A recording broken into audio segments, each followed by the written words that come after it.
Bueno, vamos a empezar. Bienvenidos a todos. Gracias por venir. Gracias, Rodrigo, por acompañarnos. Esta charla surge a partir de una conversación que tuvimos con Rodrigo, a partir de otra conversación muy apasionante que tuvimos el sábado sobre César Vallejo, que se llamaba César Vallejo, la escritura y la cárcel, y fue una charla que duró varias horas luego además, y Rodrigo, dentro de las cosas que nos contó, fue la relación que encontraba entre César Vallejo y Walter Benjamin. Nos pareció muy interesante y quisimos compartirla también en este espacio. Entonces, bueno, muchas gracias. Rodrigo, para los que no saben, es investigador de la Casa de la Literatura Peruana, es poeta, es filósofo y un estudioso, pues, últimamente de César Vallejo y también de Benjamin en gran parte. Entonces, bueno, bienvenidos y gracias, Rodrigo. Bien, bueno, nada, gracias Paola, también gracias a la librería por este espacio. Como dice Paola, esto surgió de modo muy espontáneo a partir de una exposición que hicimos con Janet Sucasaca, que nos ha acompañado también desde Perú, venimos de Perú, trabajamos en Casa de la Literatura. Entonces yo trabajo en literatura y en cosas de artes visuales, pero digamos que mi formación académica, digamos, es de filosofía. Entonces, inevitablemente siempre hago nexos de las cosas que voy leyendo con algunos autores en particular que me interesan mucho, como Benjamin. Como dice Paola, surgió una conversación muy espontánea entre chelas, conversando, y eso fue hace como 4 días. Por lo tanto, no es una presentación, digamos, que yo he tenido mucho tiempo de preparar, pero tengo bastante material porque hace unos meses dicté un seminario sobre Walter Benjamin y las artes desde Latinoamérica, y además como parte de la exposición que organizamos en Casa de la Literatura hace unos meses, se hizo también una mesa de discusión sobre Benjamin y Vallejo con otros 2 invitados, y que salió muy bacán y que probablemente pueda salir un librito luego de eso. Entonces, lo que he hecho en realidad es seleccionar una serie de fragmentos de ambos autores, de Benjamin y Vallejo, y la idea es conversar un poco a partir de esos fragmentos, ¿sí? He dividido los fragmentos o la exposición en realidad en 3 partes, ¿sí? La primera la he denominado Técnica y Sensibilidad Moderna. La segunda es una crítica a la idea de tiempo, a la temporalidad capitalista. Y la tercera es el carácter destructivo y la infancia, la relación que hay entre estas 2 cosas a partir de justamente el texto del carácter destructivo de Benjamin. ¿Me vas ayudando, por favor, con la...? Sí, entonces comenzamos con la primera parte, ¿sí? Técnica y sensibilidad en la ciudad moderna. Pasamos, por favor. ¿Alguna entrada posible para pensar las relaciones entre Benjamin y Vallejo?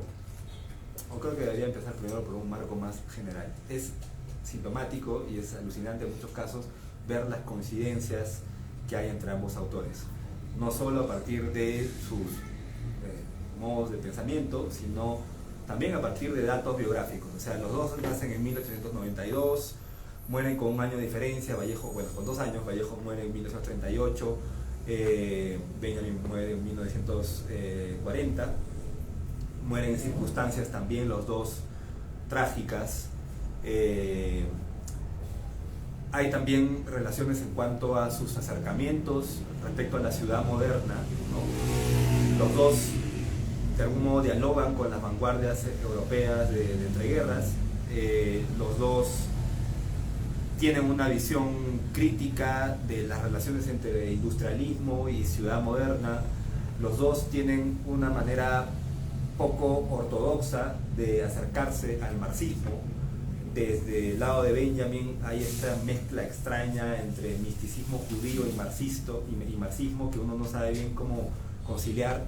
Y desde el lado de Vallejo, hay también devenir, digamos, progresivo hacia mediados de 1920, en donde su marxismo se radicaliza, pero sin embargo eso coincide con una especie de conservación radical de una formación religiosa cristiana que tuvo, que nunca la abandona. De hecho, su último libro se llama España aparta de este cáliz, con claras referencias bíblicas.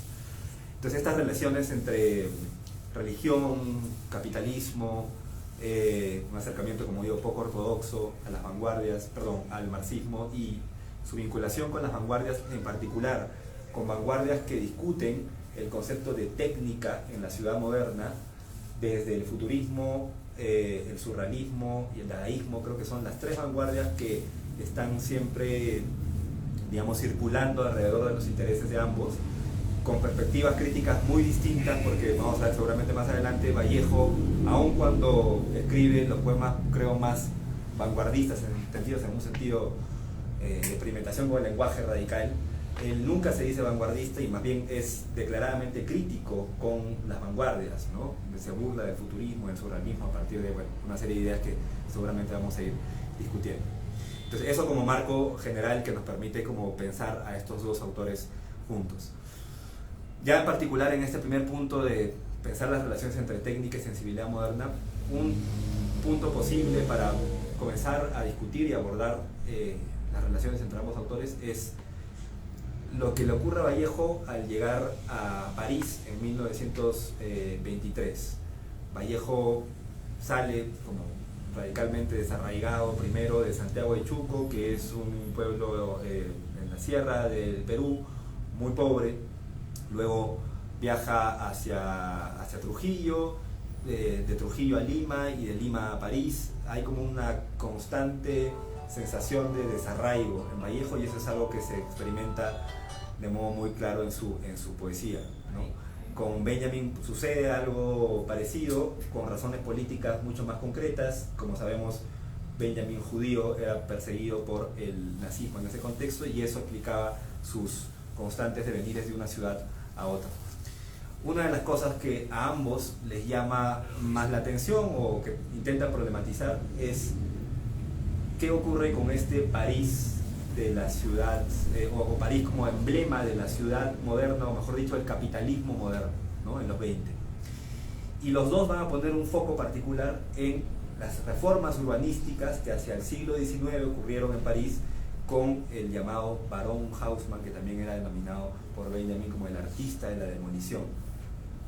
Porque con las reformas urbanísticas de Haussmann, París entra propiamente al capitalismo y a la modernidad, ¿no? Y eso implica, en primer lugar, una destrucción radical de la otrora, digamos, ciudad medieval, repleta como de laberintos, ¿no?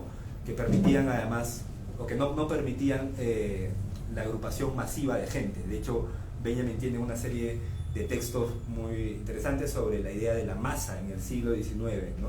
La idea de la masa surge por una reforma urbanística particular que tenía que ver con ensanchar las calles y construir grandes avenidas rectas que conectan un punto importante de la ciudad con otro, ¿no? Entonces esa concepción de grandes avenidas, que incluso nosotros hemos, como latinoamericanos, también experimentado, muchas de ellas se inspiran en estas reformas urbanísticas.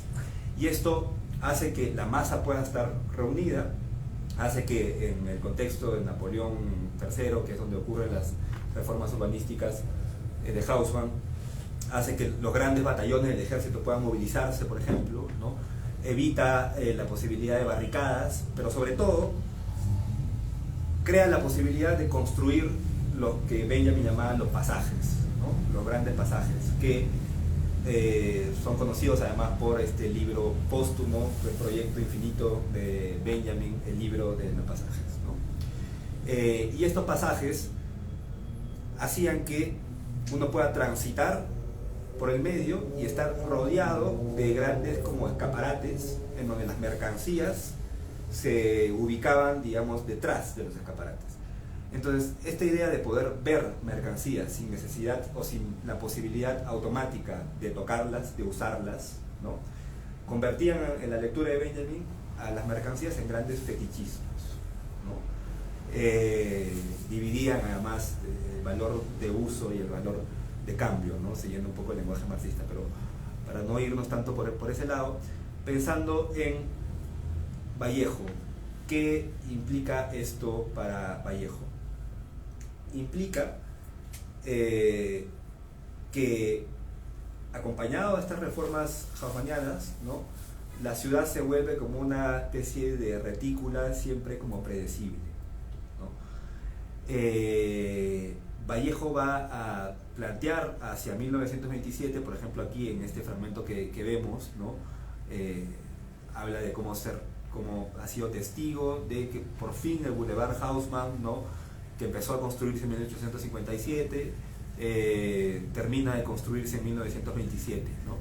Y dice, este bulevar será muy pronto la más ancha y larga vía de la ciudad, un poco lo que comentábamos, ¿no?, en la que ha de sentirse como en ninguna otra parte el sutil y prepotente pulso de la vida de París. En realidad quiere decir el sutil y prepotente pulso del capitalismo, ¿no? Y dentro de esas reflexiones, más adelante, Vallejo va a experimentar la opresión que significa la ciudad moderna. Siempre, como digamos, todos los escritores latinoamericanos en ese momento, cuya meca era París, tenían esta especie de fascinación y al mismo tiempo horror por la ciudad moderna, ¿no? Y Vallejo va a expresar esta especie de ambigüedad, ¿no?, con este fragmento que a mí siempre me ha encantado, que lo voy a leer completo, ¿ya? Dice: quiero perderme por falta de caminos. Siento el ansia de perderme definitivamente. No te dice. Siento el ansia de perderme definitivamente, no ya en el mundo ni en la moral, sino en la vida y por obra de la vida. Odio las calles y los senderos que no permiten perderse. Pensemos todo esto en el contexto de las reformas de Haussmann, ¿no?, en donde hay una especie de obsesión más bien por la ubicación, ¿no?, que no permiten perderse. La ciudad y el campo son así. No es posible en ellos la pérdida, que no la perdición de un espíritu. En el campo y en la ciudad se está demasiado asistido de rutas, flechas y señales para poder perderse. Uno está allí indefectiblemente limitado, al norte, al sur, al este, al oeste. Uno está allí irremediablemente situado. Al revés de lo que le ocurrió a White, la mañana en que iba a morir en París, a mí me ocurre en la ciudad amanecer siempre rodeado de todo, del peine, de la pastilla de jabón, de todo. Amanezco en el mundo y con el mundo, en mí mismo y conmigo mismo. Llamo e inevitablemente me contesta y se oye mi llamada. Salgo a la calle y hay calle. Me echo a pensar y hay siempre pensamiento. Esto es desesperante, dice Vallejo. Además de que me parece un fragmento potentísimo, esta idea de salgo a la calle y hay calle, ¿no?, es una especie de sensación, digamos, una primera lectura rápida, ¿no?, es claramente el hartazgo que produce la predictibilidad, digamos, de la ciudad moderna, ¿no?, el saber qué es lo que vas a encontrar en la otra esquina, ya de antemano, ¿no? Sorprendentemente, Benjamin tiene un pasaje en Infancia en Berlín que es muy parecido al de Vallejo. Lo voy a leer también. Dice Benjamin: perderse en una ciudad puede ser poco interesante y hasta banal. Hace falta desconocimiento nada más. Pero perderse en una ciudad, como quien se pierde en un bosque, exige un adiestramiento muy especial. Los letreros y los nombres de las calles, los transeúntes, los kioscos o las tabernas hablan a los que por ahí deambulan como si fuese arroz crujiente bajo sus pies en el bosque, como el sobrecogedor alarido de un alcaraván en la lejanía, como el silencio repentino de un claro de bosque en cuyo centro brota un lirio. Este fragmento bastante más lírico de Benjamin es casi beben exactamente de la misma lógica, ¿no?, que es, digamos, esta imposibilidad de perderse en la ciudad. A partir de ahí, Benjamin, no quiero como profundizar mucho en eso porque es un tema muy grande, pero Benjamin va a sacar, por ejemplo, va a deducir una figura emblemática del París propio de la reforma haussmanniana, que es el flaneur, ¿no? La figura del flaneur, inspirado además en Baudelaire, ¿no?, es este personaje paseante que deambula sin rumbo fijo y que, digamos, no jerarquiza su mirada respecto a las cosas que hay que ver o las cosas imperceptibles, ¿no?, sino que todo lo homogeniza como hace la mercancía con los objetos, ¿no?, o como hace el dinero con los objetos, que también todo lo homogeniza. Entonces, es interesante esta figura también porque por un lado puede ser interpretada como una figura crítica a la del capitalismo, en el sentido de que no predice un camino ya como determinado, como haría la reforma, como haría la ciudad moderna, ¿no? Pero por otro lado es también una figura emblemática del capitalismo, sobre todo en relación a esta homogenización de los objetos en relación a la mirada, ¿no? No voy a ir tanto por ahí. ¿Podemos pasar a la siguiente, por favor?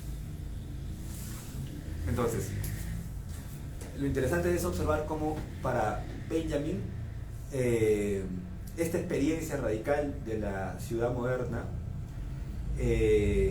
trae consigo una relación mucho más radical del hombre con sus propios objetos o con sus propios procesos de producción, con sus propios objetos producidos también. ¿Qué quiere decir esto? La ciudad moderna o el surgimiento de la ciudad moderna produce al mismo tiempo el surgimiento de nuevos géneros artísticos a través del desarrollo técnico del capitalismo, ¿no? Pienso particularmente en las dos artes que, digamos, más le interesan a Benjamin, que son la fotografía y el cine, ¿no? La obra de arte en la época sobre productividad técnica es un ensayo maravilloso a partir de estos dos géneros. Pero la tesis de la obra de arte en la época de sobreproductividad, ¿no? Empieza en realidad con una constatación que es absolutamente marxista, pero que Benjamin la lee a partir de procesos de producción que se vinculan con las nuevas artes, ¿no? Y la tesis es que no existe nada como una especie de sensibilidad pura, sino que la sensibilidad, lo que Benjamin va a llamar además el aparato, va a definir la figura del aparato como la configuración técnica de las sensibilidades. La sensibilidad en el contexto de la ciudad moderna, en donde estamos rodeados del jabón, de la pastilla, de todos los elementos que decía Benjamin, que son producto de la técnica, ¿no? Está necesariamente engarzada, está necesariamente, o bebe necesariamente de esta técnica, ¿no? Y así lo va a decir Benjamin, ¿no? Dice: dentro de largos periodos históricos, junto con el modo de existencia de los colectivos humanos, se transforma también la manera de su percepción sensorial, el modo en que se organiza la percepción humana, o sea, el medio en que ella tiene lugar. Eso es interesante, ¿no? El modo en que se organiza la percepción humana. Toda percepción humana se organiza siempre y aterriza siempre en una técnica, en un medio. No existe percepción, no existe sensibilidad flotante en el aire, sino que siempre está localizada en un medio, ¿no? Esta, dice, se organiza la percepción humana, está condicionado no solo de manera natural, sino también histórica, y podríamos acá añadir técnicamente, ¿no? Entonces la sensibilidad está siempre condicionada de modo técnico. Vayamos a Vallejo, famoso fragmento de un poema de Poemas Humanos que se llama Confianza en el anteojo, no en el ojo. Creo que es una manera absolutamente sintética de expresar lo que está diciendo Benjamin. Confianza en el ojo y no en el anteojo sería pensar que existe una especie de percepción natural, flotante, separada de cualquier medio técnico, ¿no? Y lo que hace Vallejo, ya en un contexto marxista, porque este poema lo escribe desde 1930 hasta su muerte, su poemario póstumo, digamos, ¿no? Donde Vallejo ya, digamos, bebe radicalmente del marxismo y cada vez más se compromete con causas marxistas, en particular con la defensa de la República Española en pleno contexto de la guerra civil, ¿no? de Franco. Confianza en el anteojo, no en el ojo. En un texto que escribe también hacia inicio de los 30, va a plantear un razonamiento absolutamente benjaminiano, de acuerdo a lo que acabamos de ver, ¿no? En donde va a decir, de por sí ya el título es como sintomático, ¿no? Dime cómo escribes y te diré lo que escribes, ¿no? Ese cómo escribes se refiere al espacio, al medio, a la técnica donde se está moviendo tu escritura, y lo que escribes es ya luego el contenido, el léxico, etc. Entonces hay un interés acá, si quieres, como formal de Vallejo, no tanto contenidista, digamos. Y lo va a decir así en relación a una lectura que tiene sobre la política, ¿no? La política rusa en particular. Pero dice: la técnica en política como en arte denuncia mejor que todos los programas y manifiestos la verdadera sensibilidad de un hombre. Ella pone al desnudo lo que en realidad somos y a dónde vamos, aún contradiciendo los propósitos postizos y las externas y advenedizas celebraciones con que quisiéramos vestirnos y aparecer.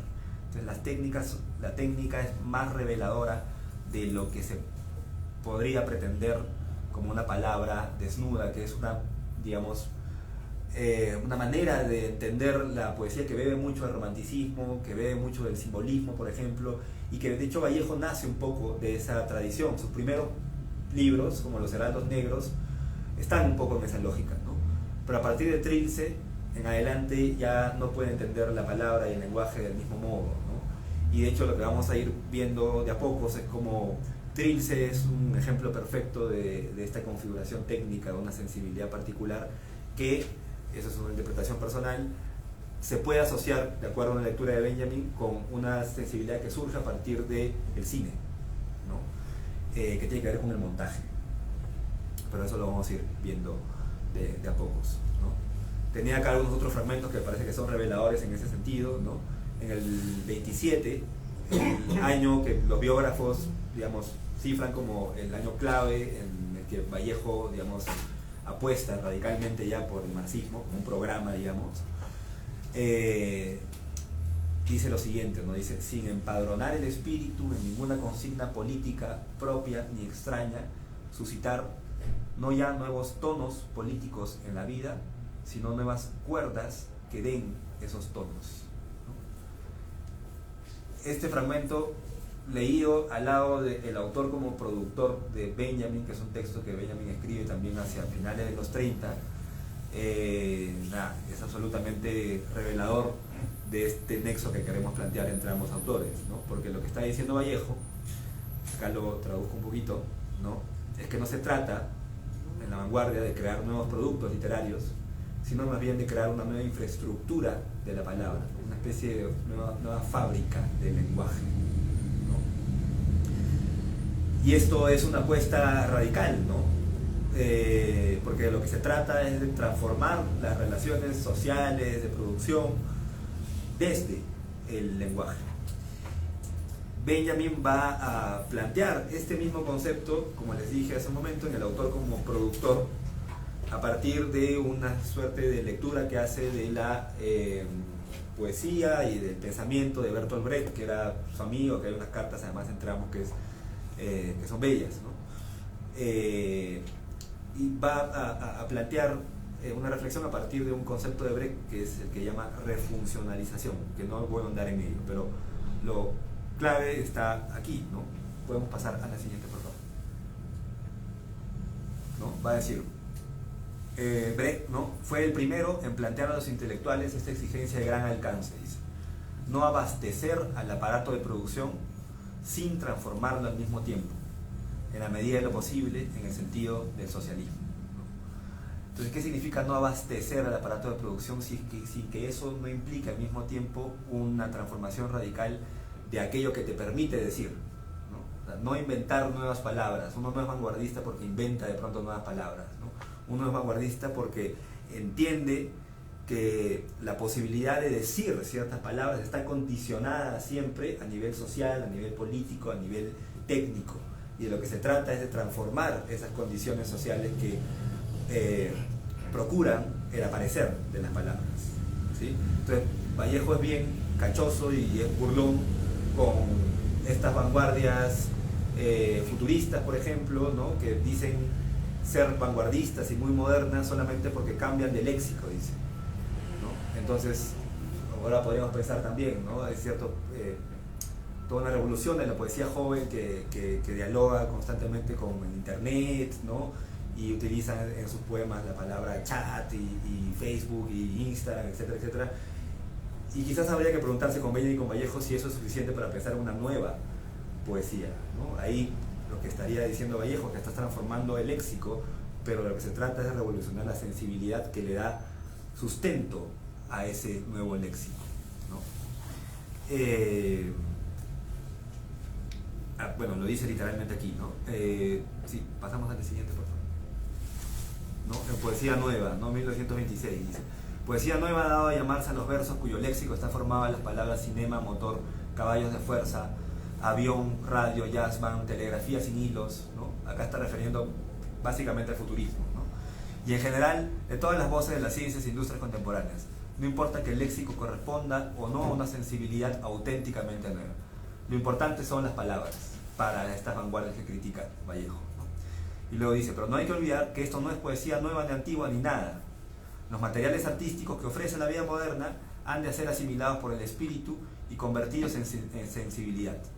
El telégrafo sin hilos, por ejemplo, ¿no? Eso es clave, ¿no? La idea del telégrafo sin hilos, por ejemplo, está destinado más que a hacernos decir telégrafo sin hilos, a despertar nuevos temples nerviosos, dice, profundas perspicacias sentimentales, amplificando evidencias y comprensiones y dosificando el amor. La inquietud entonces crece, ¿no? Y esta idea de telégrafo sin hilos, ¿por qué pone énfasis además la idea del telégrafo sin hilos, ¿no? Porque el telégrafo sin hilos justamente es un ejemplo, creo, muy preciso de cómo se reconfigura la sensibilidad al momento de organizar el lenguaje. Porque lo que ocurre en el telégrafo sin hilos es que hay la posibilidad de comunicarnos con un otro justamente sin hilos, ¿no? O sea, sin una lógica de continuidad entre un cuerpo y otro, ¿no? Antes, con la telegrafía con hilos, ¿no? La comunicación era mucho más literal, en el sentido de que uno era consciente que su voz pasaba por un hilo, ¿no? Y llegaba al otro cuerpo. Pero cuando se corta el nexo, lo que ocurre es el mundo de la fragmentación. ¿Qué hacer con esos fragmentos?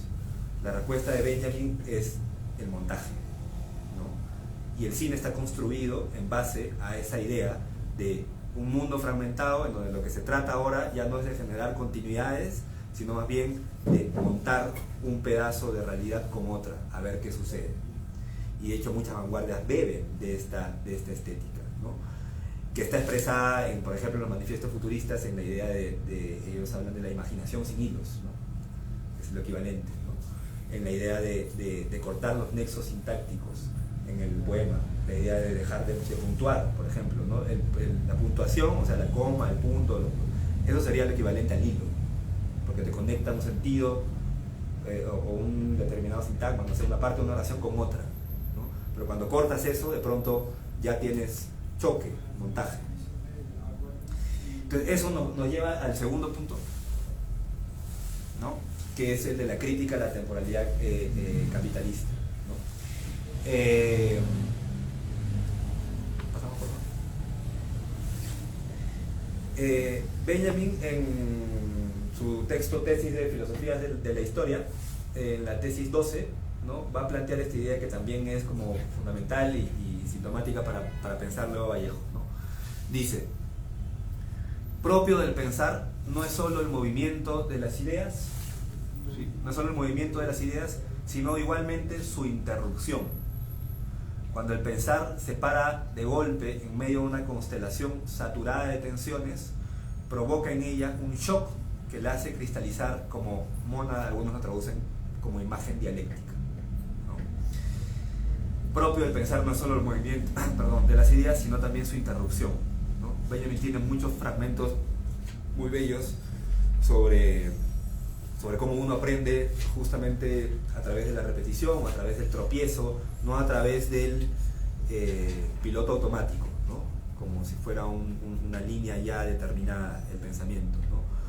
Sino en esas detenciones, en ese volver sobre un fragmento al que no le hemos dado todo sentido, ¿no? En esos tropiezos, aparece propiamente esto que Benjamin va a llamar la imagen dialéctica, ¿ya? Que es un concepto muy amplio, difícil de, digamos, rodearlo en este poco tiempo que tenemos, pero quizás nos podemos quedar con la idea de que, como dice Benjamin, la imagen aparece como una constelación saturada de tensiones, ¿no? La imagen dialéctica es propiamente aquello que se revela como un shock cuando de pronto hay dos elementos que se encuentran sin reconciliarse entre sí, o sea, que no se sintetizan finalmente, ¿no? Sino que hay un choque que produce un chispazo, digamos, de luz, ¿no? Ese chispazo de luz no resuelto en una figura determinada, no resuelto en un concepto determinado o en una palabra determinada, es lo que Benjamin va a llamar a grandes rasgos, imagen dialéctica. Entonces ahí lo interesante es retener la idea de la tensión. Y todo Trilce es el poemario por excelencia, en mi interpretación, de la imagen dialéctica, ¿no? En otros momentos Benjamin va a hablar de la imagen dialéctica como una dialéctica en suspenso. Creo que eso es incluso más revelador, ¿no? Una dialéctica, es decir, el sistema de complementación de los contrarios, ¿no? Pero en suspenso, en la medida en que no ocurre como en la dialéctica clásica, en donde los contrarios luego se resuelven en un tercer elemento, ¿no? Sino que aquí queda la tensión, ¿no? Hay un poema que no vamos a intentar comentarlo como a profundidad, ni mucho menos descifrarlo, porque lo que más me gusta de este poema es su hermetismo, ¿no? La palabra no es hermetismo, su decir tanto sin decir nada al mismo tiempo. Es el poema 29 de Trilce, que es el dolor de cabeza, además de todos los traductores. Dice Vallejo: zumba el tedio enfrascado bajo el momento improducido y caña. Pasa una paralela a ingrata línea quebrada de felicidad. Me extraña cada firmeza junto a esa agua que se aleja, que ría cero, calla. Hilo retemplado, hilo binómico, ¿por dónde romperás, nudo de guerra? Acoraza este Ecuador, luna. A mí me parece un poema bellísimo, creo que es mi fetiche personal con Vallejo. Como digo, no voy a intentar como descifrarlo, ni mucho menos, pero podemos, por ejemplo, identificar algunos puntos claves, ¿no? O sea, claramente dialéctica en suspenso, constelación saturada de tensiones, ¿no? Tenemos elementos que se contraponen, como la ingrata línea quebrada, o sea, digamos, la línea por un lado y la quebradura por el otro, perdón, mejor, la paralela por un lado que sugiere una línea recta, ¿no? Con la línea quebrada, ¿no? Términos opuestos que pueden referir a sensibilidades distintas como agua, acero, ¿no? Y todo eso al final se sintetiza o se engloba, ¿no? En estos últimos versos que son potentísimos. Hilo retemplado, hilo binómico, hilo retemplado. O sea, para mí la imagen, una de las imágenes que mejor grafica qué es lo que se pone en juego con el lenguaje en Vallejo es la figura del hilo retemplado, que a veces yo la entiendo como campanilla moviéndose, ¿no? O sea, es como cuando estiras una pita y luego la haces así y hay como una especie de reverberación así, ¿no? Hilo retemplado, ¿no? Hilo binómico, tensiones, ¿no? Opuestos, y luego ¿por dónde romperás, nudo de guerra, ¿no? El nudo de guerra es el juego de niños, ¿no? En donde tienes dos fuerzas justamente contrapuestas, ¿no? Uno jalando de un espacio y el otro de otro para ver quién cae, ¿no? El juego de la soga, ¿no? Entonces justamente en esa tensión, ¿no? Diría Benjamin que es el momento donde aparece esta dialéctica en suspenso, ¿no? Una cosa interesante aquí es que uno podría decir que la imagen como dialéctica en suspenso es en realidad la ausencia de toda imagen. Me explico. ¿Qué quiero decir con esto? Con que si uno observa, por ejemplo, en Trilce, como ven aquí, no es propiamente un poemario de la imagen, de la visión, como ocurre, por ejemplo, en muchos poemas surrealistas, ¿no? Incluso simbolistas, donde tú estás leyendo algo y estás como proyectándote una imagen, ¿no? Aquí no, aquí más bien hay como una tonalidad, hay un ruido, hay un sonido que te va conduciendo por el poema. Pero es interesante contrastar este tipo de poesía en donde propiamente no se produce una imagen, sino que como que la imagen, vamos a decirlo así, estuviera como preñada en el lenguaje, hay como una potencialidad de la imagen, no una imagen resuelta, ¿no? Y eso adquiere ya forma de imagen, de visualidad y también de proyección imaginaria en los otros poemarios ya marxistas de Vallejo, como España aparta en este cáliz y Poemas Humanos, ¿no? Esos son los poemarios de la imagen por excelencia. ¿Y por qué ocurre eso? O sea, es un poemario donde habla de los soldados, habla de las grandes masas, de los analfabetos. Entonces, es como si ya hubiera encontrado un nombre para aquello que antes no lo tenía. Y Trilce es todo el rodeo alrededor de eso que de algún modo intuye, pero todavía no tiene nombre, ¿no? Y uno podría justamente justificar este desplazamiento desde este poemario del sonido, de la pura potencialidad, de un como lenguaje como preñado de algo, de utopía, digamos, ¿no? Hacia España parte de Cáliz, justamente a partir de su adhesión al marxismo, ¿no? Porque digamos que el marxismo y todo el contexto histórico que lo rodea, por ejemplo la Revolución Soviética y luego la resistencia de la República Española, ¿no? Es como que la gran fábrica de la imaginación de Occidente, ¿no? Entonces cuando llega este lenguaje es como si sintiera, ok, todo esto que ha estado pululando bajo la forma de un balbuceo, ¿no? De pronto puede aterrizar en imágenes claras, por eso hay tanta producción gráfica, pues, ¿no? En el contexto de la Revolución Soviética, y luego la cartelería de la España de resistencia al franquismo también es alucinante, etc. Entonces ahí uno puede como pensar qué es lo que se pone en juego en el tránsito entre Trilce y los otros dos poemarios ya abiertamente marxistas, digamos, ¿no? Sí. Caña. La caña te refiere como a la caña de azúcar, de donde se extrae el azúcar, sí, pero me has dado, o sea, para mí una de las cosas más dementes y incomprensibles de este poemario es justamente qué diablos hace la caña allí, ¿no? Porque zumba el tedio enfrascado bajo el momento improducido, hay como una especie de unidad de sentido, más o menos podemos intuir, ¿no? Que se trata de algo que está como a punto de salir, como dice en otro poema de Vallejo, chit ya sale, dice, ¿no? Creo que esa también es una poética de Trilce, ¿no? Chit ya sale, algo está a punto de estallar y no estalla, ¿no? Pero de pronto ahí como abruptamente entra un significante que uno no entiende qué ocurre. Y eso tiene que ver con lo que vamos a ir viendo respecto a esto que podemos llamar como una sintaxis rota, ¿sí? En Vallejo. Ya, ahora, ¿qué tiene esto que ver con, de algún modo, la lógica del tiempo capitalista, ¿no? Volvamos a Benjamin. En la tesis 15, ¿sí? De tesis de filosofía de la historia, Benjamin va a plantear lo siguiente, ¿no? Dice: para pensar la revolución, piensen en la necesidad de postular una idea de tiempo nuevo, ¿no? Esta idea de tiempo nuevo apunta a hacer saltar, dice, el continuum de la historia, ¿no? La conciencia de hacer saltar el continuum de la historia, o sea, la idea de la historia entendida como progreso, como linealidad, ¿no? Es propia de las clases, dice, revolucionarias en el instante de su acción. La gran revolución introdujo un nuevo calendario, dice. El día con el que comienza un calendario actúa como un acelerador histórico. Y luego da este dato que me parece maravilloso. Cuando cayó la noche del primer día de combate, está pensando en la Revolución Francesa, ¿no? Ocurrió que en muchos lugares de París, independientemente, o más bien en la Comuna de París, ¿no? Que en muchos lugares de París, independientemente al mismo tiempo, hubo disparo contra todos los relojes de las torres, ¿no? Entonces la revolución trae consigo una nueva idea de tiempo que es opuesta a lo que es el gran fetiche del capitalismo moderno, que es el progreso, ¿no?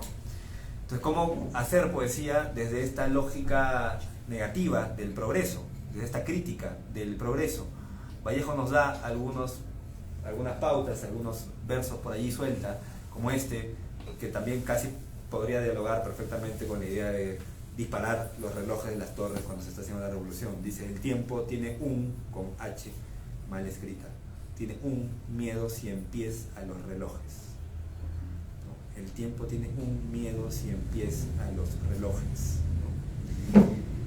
La figura del 100 pies también es interesante, ¿no? Porque no es como un caballo con 4 patas o como un automóvil, ¿no? En donde, digamos, los 4 elementos actúan coordinadamente para avanzar, ¿no? El 100 pies tiene muchos pies y al mismo tiempo avanza muy lento, o a veces ni avanza, ¿no? Entonces esa tensión de algún modo pone en jaque esta idea de un tiempo lineal, un tiempo del progreso y un tiempo que se quiere a más diáfano, ¿no? O sea, algo puede querer decir que cuando se enuncia lo que tiene el tiempo, lo primero que aparezca es un error, ¿no? O sea, un error ortográfico digamos, la ortografía, la gramática, la sintaxis propia de la comunicación es tiempo, ¿no? Cuando de pronto aparece un error en la lectura cotidiana, lo que hacemos es detener el tiempo, ¿no? O sea, literalmente hablando, digo, cuando estamos leyendo y de pronto aparece un error, como que nos detenemos un ratito, ¿no? Por ahí como cotejamos si es que está bien escrito o no. Esa es una detención, ¿no? Y la poesía de Vallejo está repleta de esos momentos. No siempre acudiendo al recurso formal del error ortográfico, sino haciendo de la palabra un mundo propio del error también, ¿no? Como errancia, ¿no? Eso en Benjamin es un salto un poco grande, ¿ya? Pero digamos, la idea de romper la linealidad del tiempo capitalista, como había anunciado antes, en Benjamin va a estar pensado en términos de cómo se configura técnicamente esa sensibilidad contraria a la del fetichismo del progreso capitalista, ¿no? La idea de la linealidad temporal del capitalismo, ¿no? Y la respuesta a cómo se configura es a través del desarrollo de nuevos modos de producción asociados al cine y a la fotografía. Por allí sabemos que Benjamin es alguien que está muy interesado en las teorías del montaje cinematográfico que había desarrollado básicamente cineastas rusos, los más conocidos, ¿no? Siga Bertov y Sergei Eisenstein, ¿no?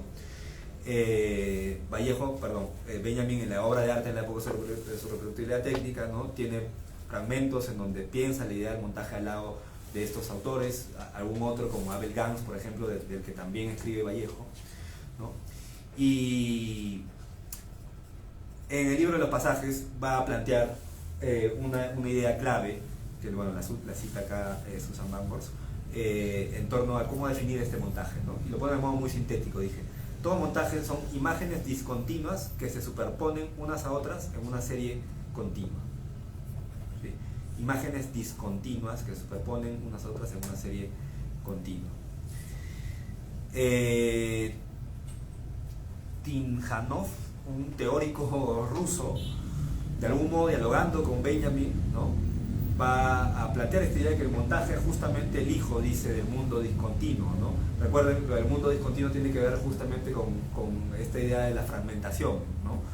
De haber roto los nexos temporales, que es los nexos, digamos, habituales, que es una experiencia propia para Benjamin del shock que produce la ciudad moderna, en donde estamos tan repletos de estímulos, en donde las cosas nos aparecen así como ráfagas, ¿no?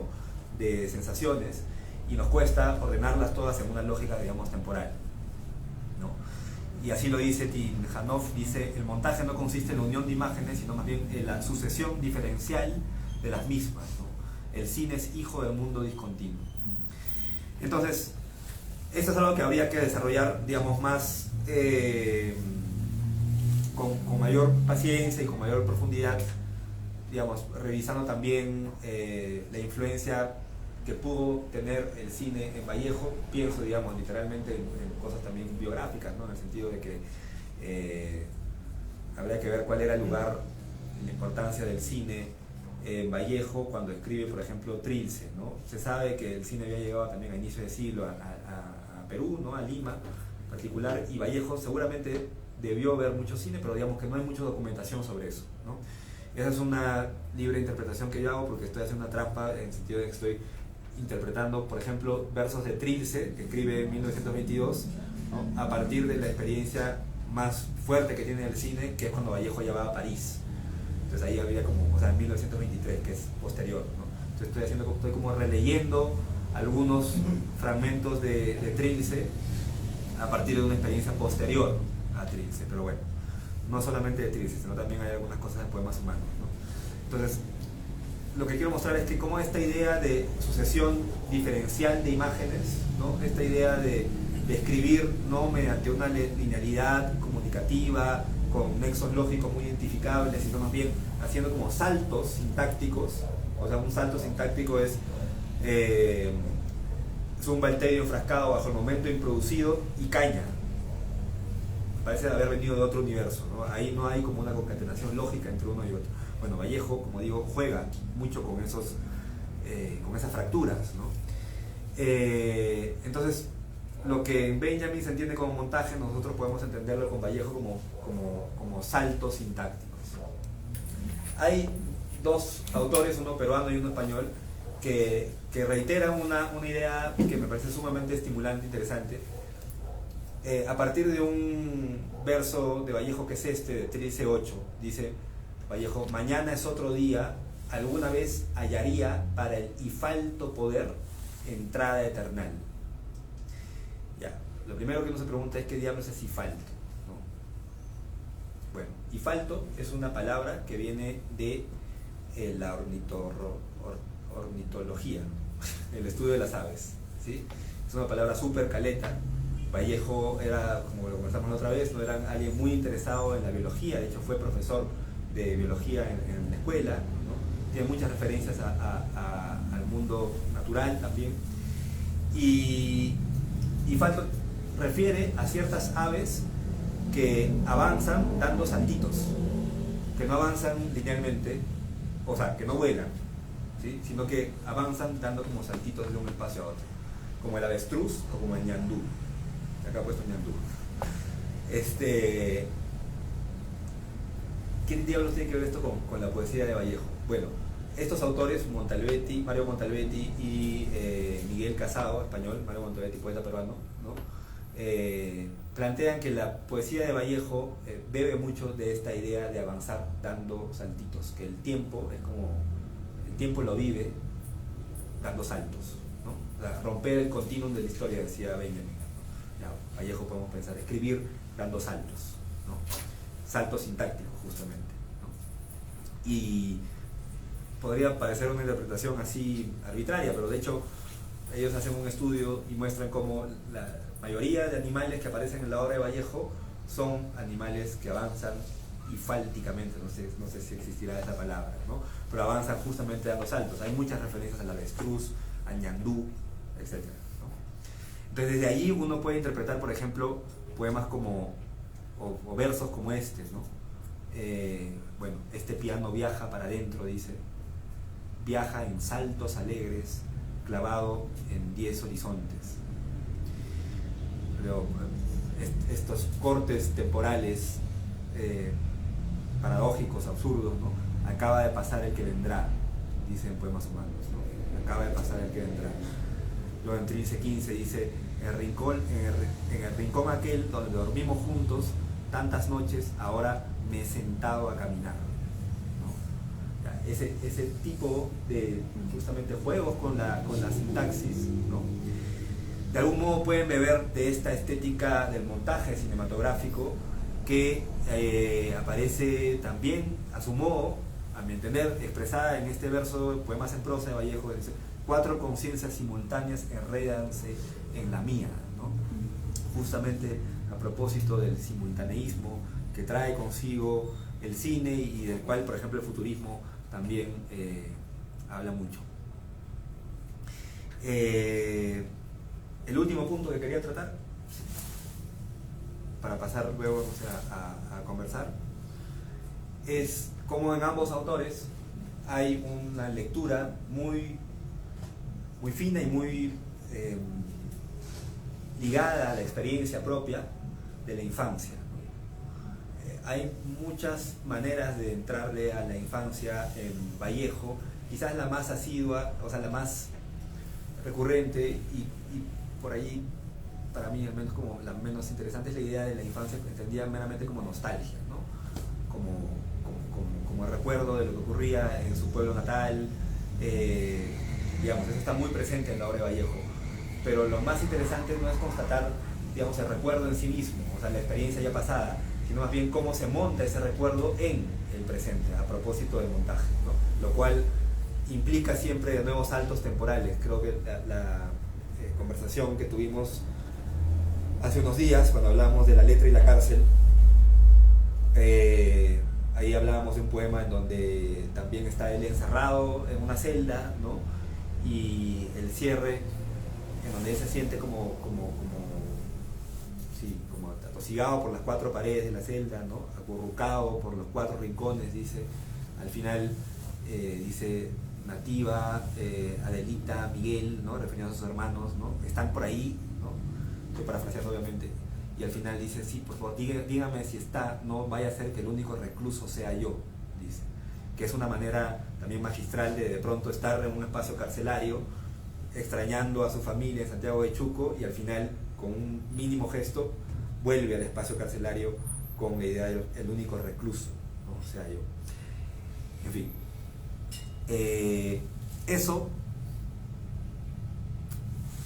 va a la idea de la infancia va a aparecer en Vallejo a partir entonces de la idea del montaje. El montaje supone fragmentación. La fragmentación no viene del cielo, sino que algo tiene que pasar para que se rompa la unidad, ¿no?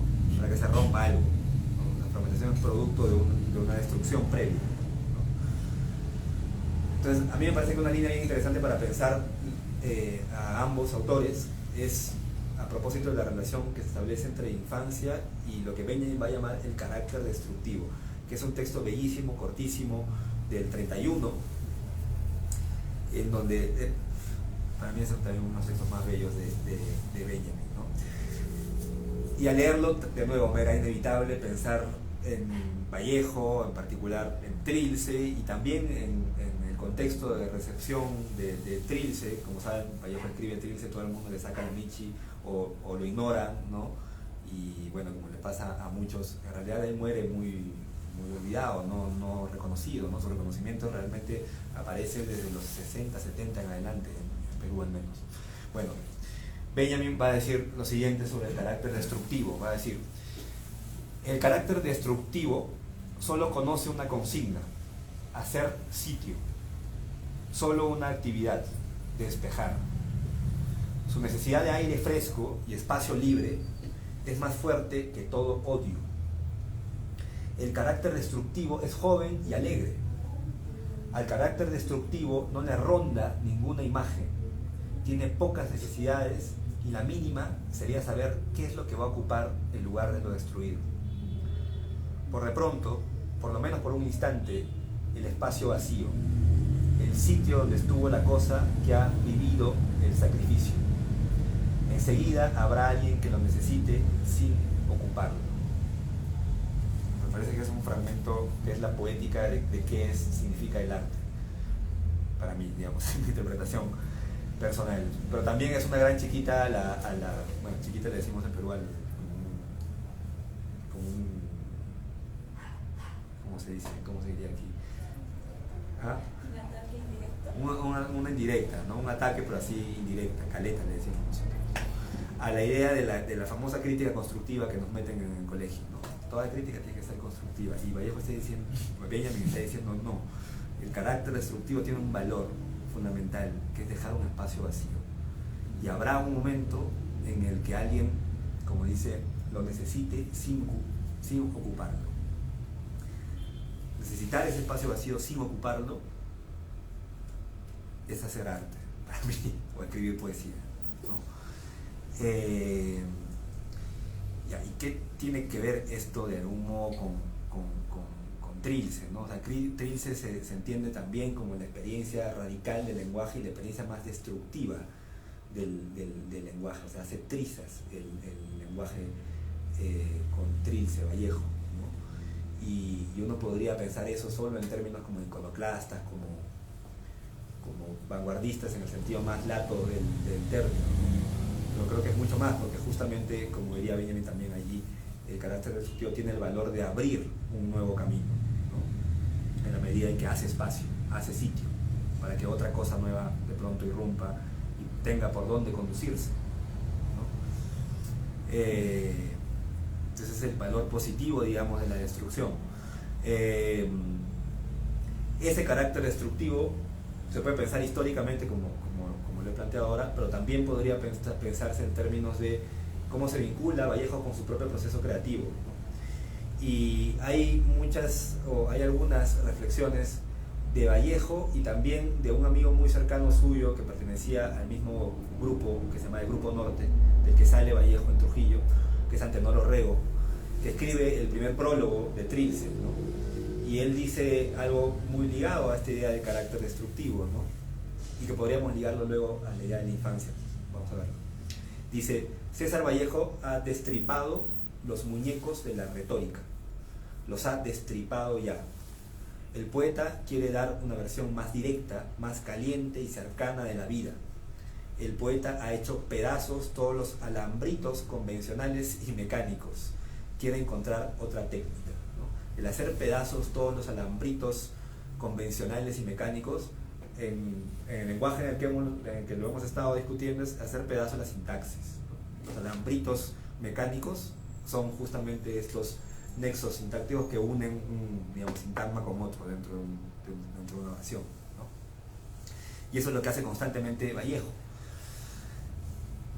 Eisenstein, el cineasta ruso, del que escribe mucho tanto Vallejo como Benjamin, bueno, no es que escribe mucho Vallejo, sobre todo en el arte y en el arte de la revolución, pero también en Rusia en 1931, ¿no? Le dedica toda una parte a a Eisenstein, como el que pone las bases de lo que Vallejo va a llamar una estética del trabajo.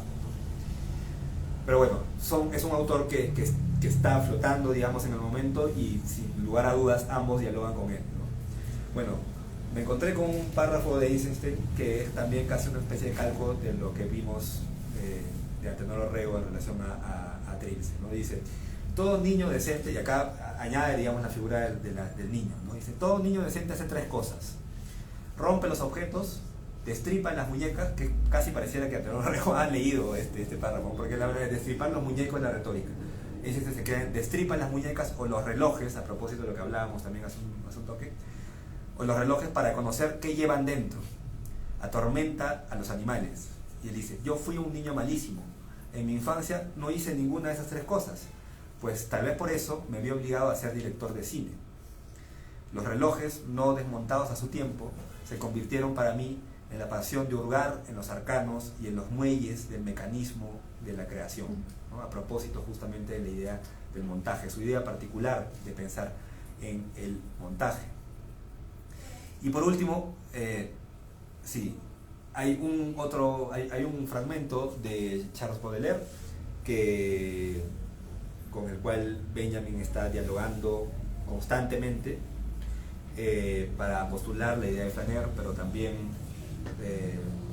entiende a Baudelaire como el poeta de la ciudad moderna propiamente. Un fragmento en donde de algún modo se parafrasea estas cosas que hemos estado diciendo, pero con una particular atención a lo que significa no solamente la destrucción misma del objeto, sino más bien el acto de tirar los objetos contra las paredes, dice Baudelaire. Dice, la mayoría de los niños quieren sobre todo ver el alma del juguete, unos al cabo de algún tiempo de ejercicio, otros enseguida. La invasión más o menos rápida de ese deseo es lo que decide la mayor o menor longevidad del juguete. No tengo el valor de reprochar esa manía infantil, es una primera tendencia metafísica. Una vez que ese deseo se fija en la médula cerebral del niño, llena sus dedos y sus uñas de una agilidad y una fuerza singulares. El niño da vueltas y más vueltas a su juguete, lo araña, lo agita, lo golpea contra las paredes, lo tira al suelo. De vez en cuando hace que recomience sus movimientos mecánicos, a veces en sentido inverso. La vida maravillosa se detiene. El niño, como el pueblo que sitúa las tullerías, hace un esfuerzo supremo. Por último, lo entreabre. Él es más fuerte, o él es el más fuerte. Pero ¿dónde está el alma? Aquí comienza el estupor y la tristeza. Este final es demoledor, ¿no? Aquí comienza el arte, podríamos decir también, ¿no? Y bueno, justamente Vallejo, al destripar los muñecos de la retórica, al querer, en analogía a lo que hemos estado diciendo, descubrir el alma, no del juguete, sino del lenguaje, de las palabras, ¿no? De pronto se encuentra en que esa aspiración metafísica se cancela y lo que tiene al frente es solo las palabras, que no es poca cosa, ¿no? Es la materialidad de las palabras, es el estupor frente a las palabras entendidas como cosas, ¿no? Digamos, en un lenguaje más simbolista o romántico, ¿no? Que se puede observar más en su primer poemario, ¿no? Vallejo creería en una especie de metafísica de las palabras, es decir, que detrás del significante, que detrás de la materialidad de las palabras hay un significado último, eterno, inmutable, ¿no? Etc. Con Trilce ya no cree eso Vallejo, ¿no? Y en ese sentido todo Trilce es una especie de ruptura del lenguaje para descubrir que detrás de las palabras hay más palabras y estamos de algún modo presos y libres de eso al mismo tiempo. Yo no sé, podríamos seguir un rato más o paramos aquí y conversamos. No sé si hay alguna pregunta hasta ahora o... Sí. O sea, me quedan como impresiones, como en la primera parte, me quedó la idea de que Vallejo era un flaner y siempre tuve la impresión de que era una persona más bien como enferma, como que le costaba mucho caminar, entonces como que me contradice un poco la imagen que tenía Vallejo con esa interpretación del caminante de la ciudad moderna. O sea, hay siempre la tentación también de ver a Vallejo como el flaner, ¿no? En el sentido de que, como dice en ese fragmento, no hay esta idea de caminar sin rumbo fijo o esta ansia como de perderse en la masa de la ciudad. Pero creo que ahí habría que ser como más quisquillosos con el término, porque el flaner, como hemos visto también, es un emblema del capitalismo moderno. Y en ese sentido es alguien que en principio tiene el tiempo libre para perderse. Y Vallejo, siendo un hombre tan pobre cuando llega a París, no goza de ese ocio y ese tiempo libre para perderse por puro placer, observando a distancia lo que ocurre en las ciudades de una lógica así más contemplativa, como ocurre en el flaner, que además está muy asociado, por ejemplo, a la figura del dandy, ¿no? Pero es claramente la figura del burgués capitalista que tiene tiempo libre para poder perderse en la ciudad. Y Vallejo deambula, se pierde, pero por ejemplo uno de los motivos más grandes de su deambular por la ciudad es buscar alquileres para vivir. Vive de alquiler en alquiler, Vallejo, ¿no? Y la figura del alquiler, además, como tópico así, es bien interesante porque aparece en muchos poemas, ¿no? Tiene este poema del el alquiler del mundo, dice.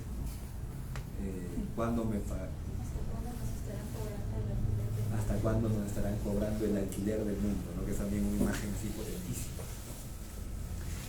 Y sí, yo creo que es flaner en el sentido de que hay esta especie de entrega a la vida incierta, ¿no?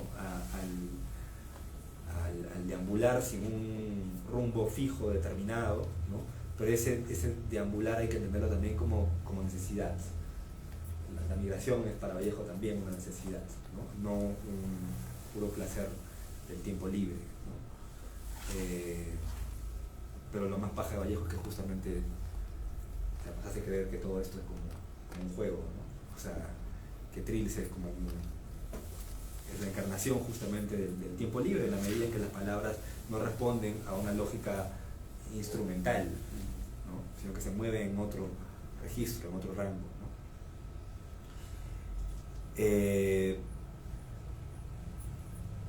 Podemos por ahí citar algún otro fragmento como para ir cerrando, o mientras, no sé, aparecen algunos otros comentarios o preguntas, ¿no? Otra idea que está muy presente en Benjamin y en Vallejo es la idea de que lo que se pone en juego en la creación como poética, antes que la llegada, digamos, es el proceso, ¿no? el camino. Y eso está muy asociado a la figura del niño, ¿no? Hay fragmentos como este de Benjamin que aparecen en Calle de Dirección Única, que es un librazo, terreno en construcción, dice. Y dice: los niños tienden de una manera muy especial a acudir a todo lugar de trabajo donde visiblemente se manejan cosas. Se sienten irresistiblemente atraídos por los desechos de la edificación, del trabajo en la huerta o la casa, de la confección de vestidos de muebles. En los residuos ven el rostro que el mundo de las cosas les muestra precisamente a ellos y solo a ellos.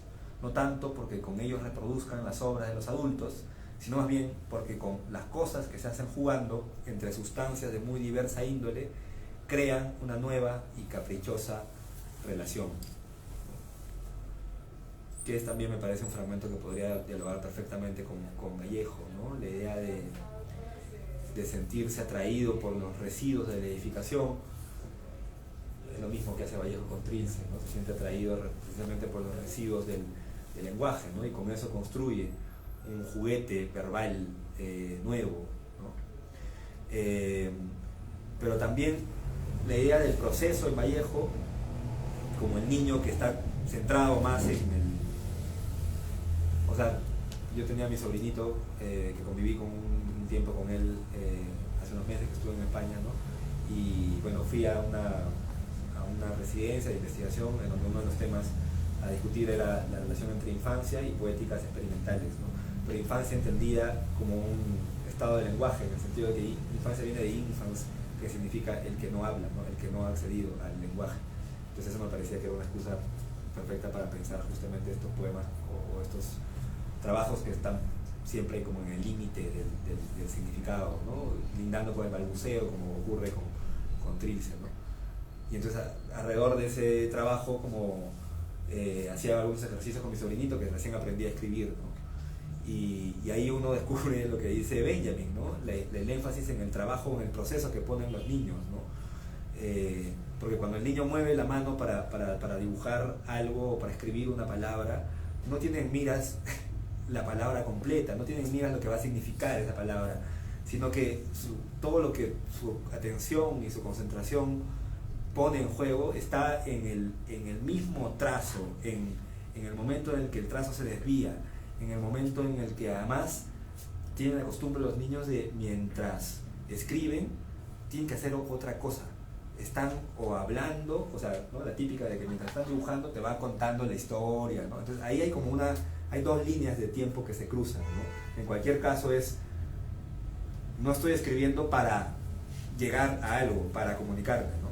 Sino que estoy poniendo toda mi energía en el momento mismo de escribir, en el momento mismo de dibujar. Y a mí me parece que la poesía de Vallejo es también eso, es la puesta en escena del momento mismo en el cual uno accede al lenguaje, ¿no? No el lenguaje ya formado, no el lenguaje como resultado, ¿no? Sino como lo que Roland Barthes llamaba esfuerzo de lenguaje, a propósito de unas pinturas abstractas de un pintor norteamericano, C.I. Twombly, ¿no? que hace como rayones o trazas, como cuando nosotros aprendíamos a escribir. No sé si todos habremos aprendido a escribir así, pero antes aprendíamos a escribir con las famosas planas, ¿no? Sobre reglones teníamos que hacer círculos y círculos y círculos para que nuestro pulso se controle y quede finalmente como bien encuadradito en los reglones, ¿no? Bueno, Vallejo de algún modo está haciendo ese ejercicio siempre con las palabras, ¿no? Por decir, ¿cómo explicar ese salto de Trilce a poemas humanos, ¿no? Como que si en Trilce sí está como la noción destructiva del juego, o que en los poemas humanos sí hay un mensaje claro, y en Cáliz aparte también, España aparte, como que sí hay una intención política y discursiva muy clara, ¿no? Como que ahí hablaríamos de un Vallejo viejo, algo así, no sé, como al menos ya no sería destructivo, ¿no? O sea, sí, no, para mí sí, es destructivo siempre, ¿no? Yo creo que en apariencia juega, porque está jugando un poco con la retórica política del momento, ¿no? Ligado, si quieres, al arte socialista. Nunca se entrega del todo a la idea del arte al servicio de la revolución, el arte, digamos, propagandista. Pero, por ejemplo, hay estudios bien chéveres en donde se habla de la apropiación documental de Vallejo en poemas humanos y en España aparte de este Cáliz. O sea, Vallejo no estuvo en la guerra civil, pero había muchos diarios, bueno, o sea, estuvo en España, pero no estuvo en el frente de guerra, digamos, ¿no? Pero había muchos diarios que llegaban informando, pues, sobre todo lo que ocurría en España a París, ¿no? y él era muy lector de ese tipo de cosas. Entonces muchas de las cosas que aparecen en España, aparte de este cáliz y en Poemas Humanos, en realidad son como, o sea, es un diálogo intertextual, son literalmente fragmentos que él recoge de periódicos, los inserta, que es también un método asociado al collage dadaísta, ¿no? Como muy de vanguardia, pero no los pone entre comillas, ¿no? Simplemente como que los inserta en sus poemas, y allí donde parece haber perfecta claridad y discurso en términos de mensaje transparente y todo, siempre hay momentos donde le da la vuelta. Ahorita ya no recuerdo el texto, pero bueno, en fin, hay un poema en donde parece ser como allá, esta frase: todo lo que surge del pueblo va hacia él, o toda poesía nace del pueblo, ¿no? Y surge, esta frase que es muy como consigna política y muy como de mensaje así, viene acompañado de un verso donde habla de contraseñas de humo rosado y no sé qué cosa, que es como, decídete, ¿no? Estás como que en esa línea súper clara y de mensaje político, y en el instante siguiente como ¡pum!, desarma eso. Entonces yo no diría que es una apuesta completamente otra a Trilce, me parece que sí hay una continuidad, pero lo que tiene Vallejo detrás que le permite anclar ese balbuceo inicial de Trilce es el marxismo, que como decía es la gran fábrica de imaginación de Occidente, ¿no? Entonces es el momento donde Vallejo, a todas esos balbuceos de pronto plum, aterrizan en imágenes, aterrizan en consignas o aterrizan en momentos ya más como determinados con sustancia, digamos, histórica, por decirlo de algún modo, ¿no? Yo tenía una pregunta, pues bueno, Rodrigo, aprovechando la presencia pues tuya y también de Janet, Sí. y haciendo saltitos en el tiempo, como tú decías también, que Sí. de lo que va de cierta manera la poesía, la obra de Vallejo, como haciendo un poco de retroceso, como pensando tal vez en Martín Adán, Ajá. posterior a Javier Heró y luego Vallejo, como en espacios de tiempo. La pregunta es, hoy día, ¿en qué caracteriza la poesía peruana hoy día? También en términos de recomendaciones, ¿qué leer? ¿O murió con Vallejo?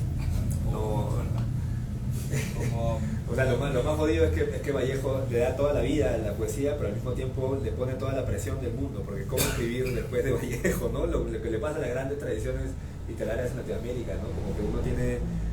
Cómo seguir siendo experimental o vanguardista, digamos, después de Vallejo, ¿no? Uno tiene el gran padre respirándole en la nuca detrás, ¿no? Con Borges pasa algo muy parecido, me parece, en Argentina, ¿no? Pero no, creo que sería muy mezquino y conservador decir que la cosa muere con Vallejo, que muere en los 60, ¿no? Con Heró, por ejemplo, ¿no? O sea, con Horacero en los 70, ¿no? O sea, sí, como... Por eso nos gusta trabajar en estas cosas, pero estamos convencidos de que la tradición literaria peruana es riquísima, ¿no? Y una tradición tan rica es una tradición siempre viva, ¿no? Y en ese sentido, ¿qué cosas hay hoy? A ver, creo que también nos moveríamos en el mundo de la fragmentación, y no solamente ocurre en la poesía, ocurre en todos lados, ¿no? O sea, digamos, hasta en los 70, 80, más o menos uno podía, siguiendo la idea del progreso moderno, identificar como grandes movimientos o grandes poetas que son hijos de su tiempo, ¿no? Entonces uno puede hacer, no sé, la historia del arte occidental, de la vanguardia, del cubismo, el futurismo, el dadaísmo, el surrealismo, tal. Llegas a ese relato como lineal, más o menos hasta los 60, 70, como el arte conceptual, y luego cuando te dicen, ya, ¿y qué es lo que sigue? Es como dispersión. Ya hay muchos focos donde conectar. Entonces algo de eso creo que pasa con la poesía peruana y en general con la poesía en general, ¿no? Es muy difícil decir, ahora la poesía está en esto, ¿no? Hay muchas microescenas que están dialogando. Una de las más, en términos de escena, una de las cosas que me parece que, si no son interesantes, como que van en camino a eso, es pensar qué ocurre no solamente con el poema mismo, sino con las lógicas de producción, de circulación o de consumo del poema en las redes digitales, en el internet, en el Instagram. Sabemos que hay muchas cosas que están como de moda hoy en día, la poeta del Instagram española, Elvira Sastre, por ejemplo, ¿no? que recibe premios y todo, básicamente porque escribe poemas muy chiquitos y muy instantáneos, ¿no? de recibir, pero creo que hay otro tipo de abordajes más interesantes, ¿no? que pasan por pensar, por ejemplo, qué tipo de escritura se produce en una pantalla que no se produce en un papel, ¿no? O qué tipo de intertextualidad aparece cuando también los nexos como temporales dentro de una pantalla son radicalmente distintos a los nexos que hay entre un libro y otro, ¿no? O sea, no me acuerdo quién decía que el internet como pone en escena, o sea, le da imagen a lo que siempre ha ocurrido en nuestro cerebro a nivel de sinapsis, ¿no? Y todo lo pone en una misma hilera, ¿no? A propósito de la telegrafía sin hilos, lo que hacemos constantemente cuando estamos en una computadora es poner en relación cosas, o sea, a 1 milímetro de distancia que en ningún otro contexto tendrían relación. O sea, puedo tener una ventana abierta con el discurso del presidente, la otra ventana con una página porno, la otra ventana con la deep web y de pronto con montaje, ¿no? Entonces, digamos, la hipertextualidad, ¿no? ¿Qué hacer con eso? Hay algunos colectivos en Perú que les interesa esa idea de poesía, internet, máquinas, ¿no? La revista Sub-25, ¿no? Yo sabía, tenía que llegar ahí. Valbuena, no, Roberto Valdivia. Sí, hasta acá ha llegado, se ha convertido en internacional. No, el pata, sí, es un chibolo que lo decimos nosotros, pero además Sub-25 tiene una identidad muy como de joven, ¿no? Que sí, es uno de los que más creo que se dedican a pensar eso, ¿no? Más allá de los productos que ocurran a partir de ello, que eso ya también es gusto personal, en muchos casos como me parece que es un acercamiento todavía tecnofílico, ¿no? O sea, muy enamorado de las posibilidades, pero que terminan como reproduciendo lo que hay, ¿no? En lugar de problematizarlo de otros ángulos, ¿no? Pero, no sé, de poetas, ya que no pertenecen a un movimiento, ¿no? Hay cosas, claro, también estoy hablando de gustos personales, ¿no? O sea, a mí me gusta mucho, no sé, la poesía de Rosa Granda, por ejemplo, de Teresa Cabrera, que sacó últimamente un poemario que se llama Las Edades, sobre la idea del metal, minería. Bueno, yo soy fan de mi hermano Santiago Vera, es poeta también y me parece que escribe extraordinariamente bien. Tilsa Ota, ¿está grabando? Sí, grabando. Porque ahora voy a comenzar a arrancar a reír. No. No, sí, Tilsa Ota sí también. ¿Cuál? Tilsa Ota es una poeta que tiene mucha proyección también internacional, bueno, en general, es como que muy, sí, tiene una frescura bacán. Yo he tenido como momentos en los que no me interesaba mucho, pero ahora último me está interesando de nuevo más, ¿no? ¿Quién más? Valeria Román Marroquín, que es una poeta joven, Alberó, así, es extraordinariamente precoz. Ganó el premio José Watanabe, que es un premio importante allí, no cuando tenía 19 años, 20 años, ¿no? Es muy buena ella también. Y